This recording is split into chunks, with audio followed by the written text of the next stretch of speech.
Hey guys, it is Fairy Grace. Good afternoon, morning, evening, whatever time you're watching this. I have a question for you. Have you ever apologized to your child? Have you ever apologized to your child or your children? It is a powerful, humbling, and leadership move that I highly recommend.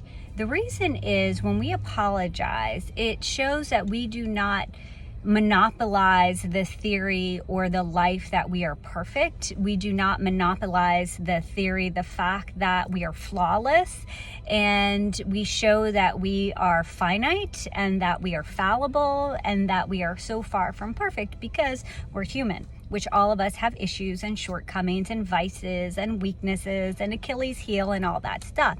But at the end of the day, a good, healthy person strives to be better every day, a better mom, a better husband, a better spouse, a better child, a better neighbor, a better stranger, a better human.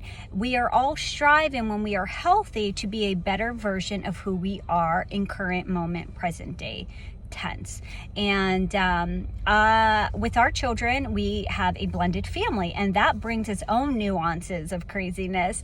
And it also, though, with things that can be more of a struggle, more trying, also can come even greater rewards or greater blessings or greater learning lessons. There's always, I think it was Newton's law, like for every action is an equal or opposite reaction. So something really bad can actually have something beautiful come out of it that never would have come out of it had the situation not have been what it is. So that's just a positive perspective, but it's also scientific and a positive way to look at it, that something great can come out of it. One of my favorite sayings, when I went through some things a few years back, probably more than a few years back, but many years ago, I came across the poem, the phrase that says,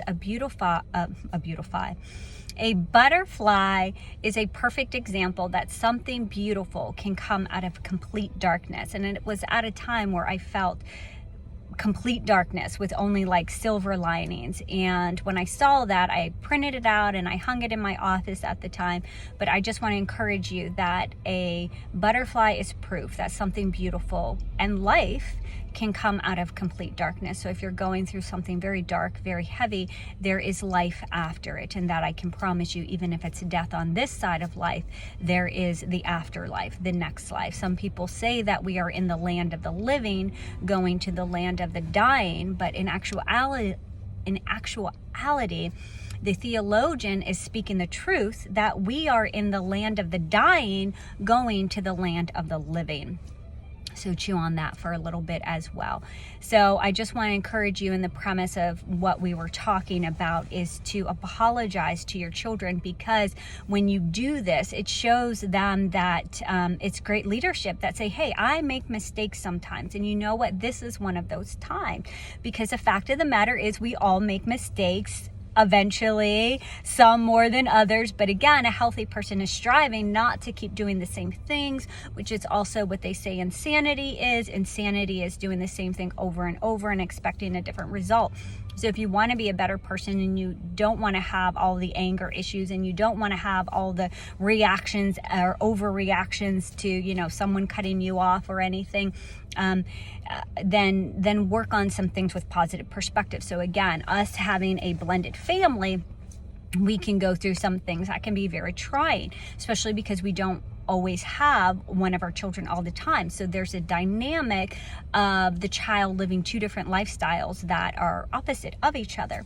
And what I want to show my child is that you have the power to decide how you want to live. You have the power to decide how you want to feel and react to things. But what I want to encourage my child is showing him in action, not just in my words, that sometimes there's a healthier choice of how to react or how to live or how to choose, and you have that power no matter what your circumstance, no matter what the difference is, and no matter how young you are. And that is something that we can all take with us. No matter our age, we do have more control of our lives than we think. It just doesn't feel that way when maybe we're getting bombarded or hit on all sides of things that we cannot control, which can be very overwhelming.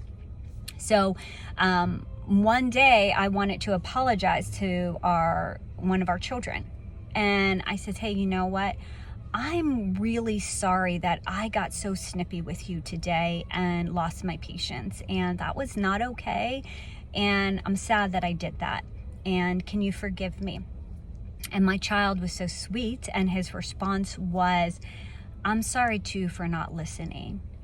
And that is like huge as a parent, because your child is learning from not just what you say, because they are taking that in, and sometimes they just don't get it till they're older and out of the house or have kids themselves or a situation, but they're getting it. You're planting a seed. So if you have your child, because I know blended families are very big. I know that children are living in 2, sometimes 3, even 4 different homes throughout the week. It can be hard because you want to raise your child in what you believe the healthiest things are for your child, from eating to growing, to whom they hang out with, to what they're watching on TV, what books they're reading.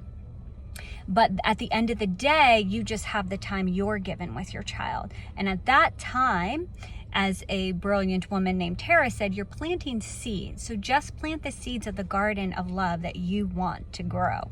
Okay, I might have incorporate both of our theories in that.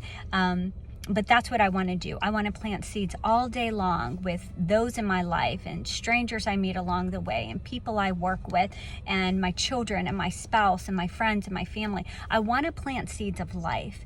And sometimes planting that seed of life is humbling yourself and saying, hey, you know what? I'm sorry. And then go into what you did or what you are sorry for and being sincere. Don't say something that you don't mean. And funniness, before we close, my husband and I, we implement this. We work on this of saying, hey, I'm sorry.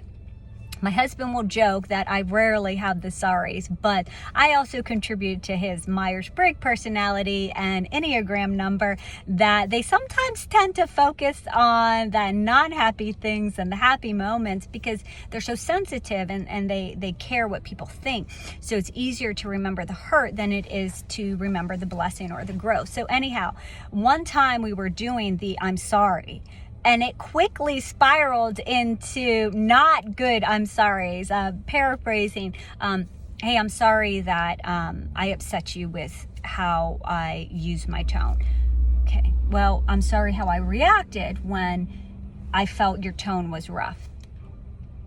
And then somehow in the back and forth of apologizing, it's like, well, I'm sorry that you're so sensitive to everything I say. And then it was like, well, I'm so sorry that all you know how to do is throw daggers. So you can see the I'm sorry can also spiral down to a bad Saturday Night Live set. So make sure your sorries are sincere, and make sure the reason for your sorry is to humble yourself and let someone know, hey, I care about you and I realize what I did or said was showing in a way that maybe I don't care about you, and that's not true. And you could say, you know, my emotions, and I'm human and I got to work on that. But so I close, if you want to have a happier life, have a joy life, as I call it, apologize today. And sometimes that is the hardest thing you can do, but it also can liberate you.